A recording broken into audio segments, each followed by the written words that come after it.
And we are so back here in Colinas Verde Subdivision dito sa San Jose del Monte, Bulacan. At first time nga natin dito mamamasyal at meron tayong tour na isang bahay. Ayun yun, malapit lang sa house na to. And this is also a brand new resort-inspired house na baka magustuhan mo.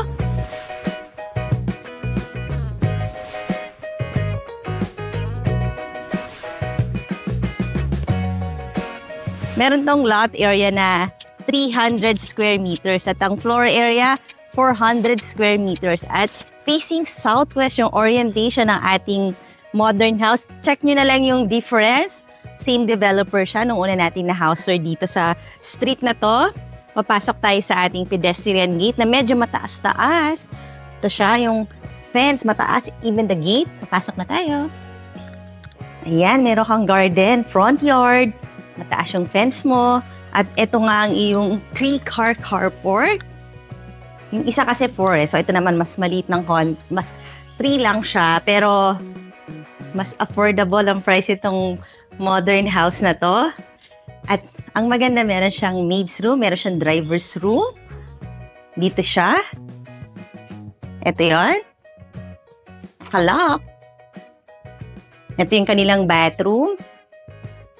And this is the maid's room. So, pili ka na lang ano ba yung gusto mo. Para sa akin, ito yung pinaka-maid's room kasi meron siyang kitchen dito sa side na to at may access dun sa yung kitchen. Balik tayo dito sa yung 3-car garage. Ito naman partially covered yung garage para naman maaliwalas dito sa iyong carport. Punta tayo dun sa ating main door. Ang ganda ng subdivision na to, napapalibutan ng mga maraming halaman. At ito na nga ang ating main door na naka-open na for us. Bago natin pasukin ang iyong future house, syempre request ko na i-click mo na yung subscribe button ng ating channel na Home Search Philippines para updated ka lagi sa mga videos na magagandang bahay kagaya nito. At pagpasok natin, ito yung ating pinaka foyer. Pwede kang maglagay dito ng table, console table, and this is your living area. May pagka-courtyard yung swimming pool, no? So, itong living area opens to a swimming pool. Tapos, meron din siyang falls, waterfalls. Tapos, yung iyong nakikita naman yon ang dining area. So, ang ganda rin ang layout ng iyong house. Parang nasa gitna yung swimming pool. So, siya yung pinaka-focal point ng iyong bahay. This is a regular size living area na merong access dito sa, I think this can be used as your family area or TV area. Pwede ka rito maglagay ng iyong flat screen TV.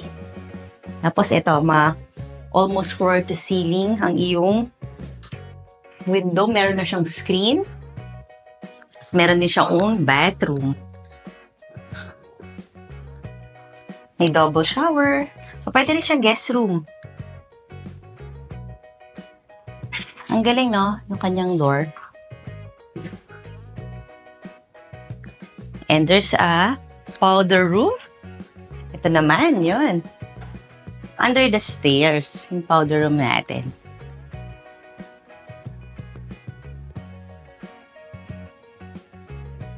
Kaya maaliwalas ang bahay, ang daming sliding door. Merong 3 sliding door at ito na nga yung pangatlo. So kung medyo mainit ang panahon, pwede ka na kagad mag-swimming, mag-dive dito sa iyong swimming pool area. And then, this is your kitchen. Meron kang island dito. So prep area mo na rin siya. Or double na rin as your parang table pag serve ng mga food. And there's a daily kitchen. Ito yun. Yun yung access papunta sa helper's room, oh. Ito yung papunta sa yung helper's room.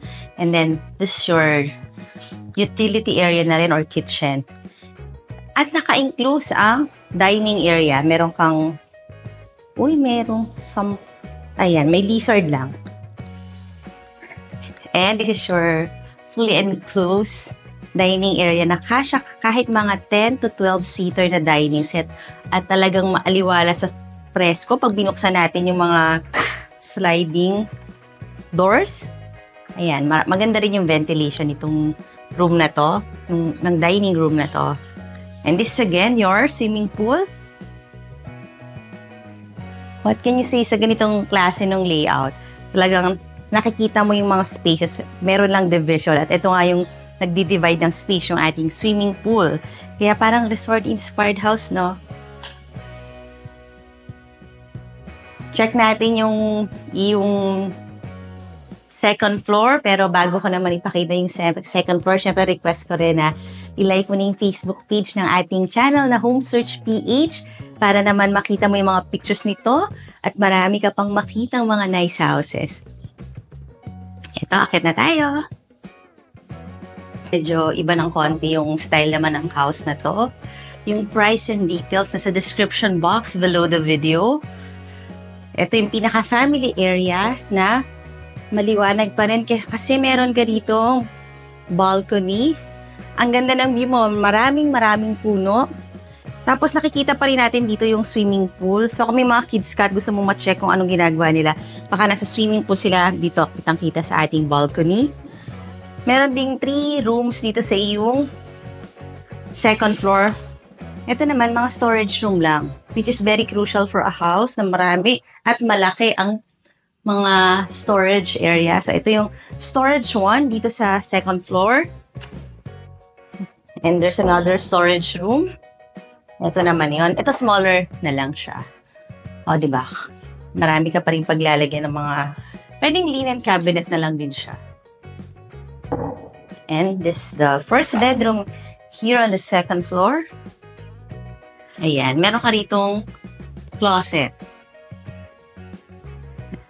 Ang galing ng concept ng closet, no? Medyo may distance yung door. So, pwede ako magtago dito. Kasya ako, di ba?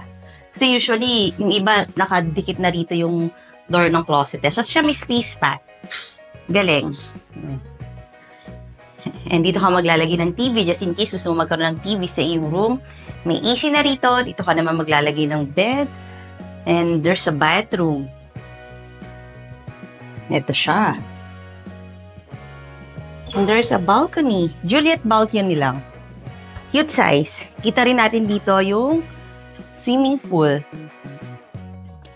At malaki-laki ang window kaya napakaliwanag during daytime talaga sa iyong bedroom kasi talagang almost floor to ceiling height na rin yung kanyang window. Yung may mga screens na rin siya.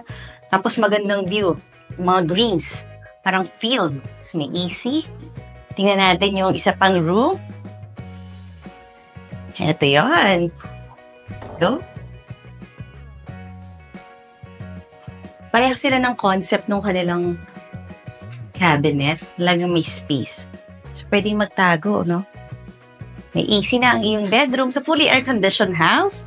This is a window na may screen. Corner window siya. Or this is a corner bedroom kaya marami kang windows. Pag maraming windows, maganda yung ventilation. Maganda yung lighting. Tapos dito ka maglalagay ng bed. And you have your bathroom here. May double shower.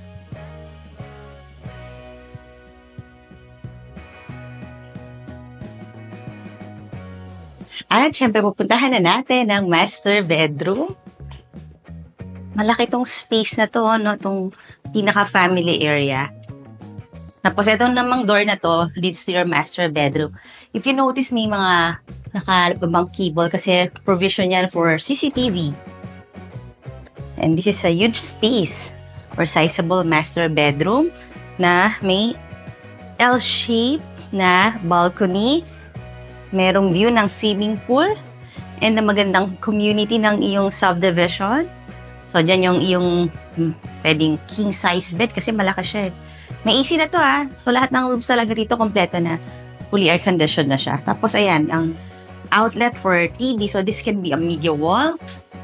This can be your pwedeng work from home setup or office mo dito. And you have your walk-in closet. Nakahiwala yung kanyang mga closet dito sa mismong bathroom. Ito na siya. Yeah. This is your shower area. Naka-enclose din yung iyong yung kanyang water closet. So, parang mas may maganda yung privacy nitong. Ito, may ilaw siya dito. Ito naman yung pinaka-sink area. And then, you have a lot of storage para dyan mo ilalagay ang stock mo ng mga skincare mo, ng mga hair care. Punta tayo dito ulit sa other room. Another door that leads to a balcony. Ayan, dalawa yung balcony ng master bedroom. Ito yung balcony na fronting the street. Pasok tayo. Home searchers, ano bang masasabi mo sa bahay na to? Pwede mo akong tawagan or pwede ka rin maglagay ng iyong comment dyan sa ating comment section. Ngayon, request ko na i-click mo na yung subscribe button ng ating channel and panoorin mo na lang yung next video natin. Thank you for watching. Bye!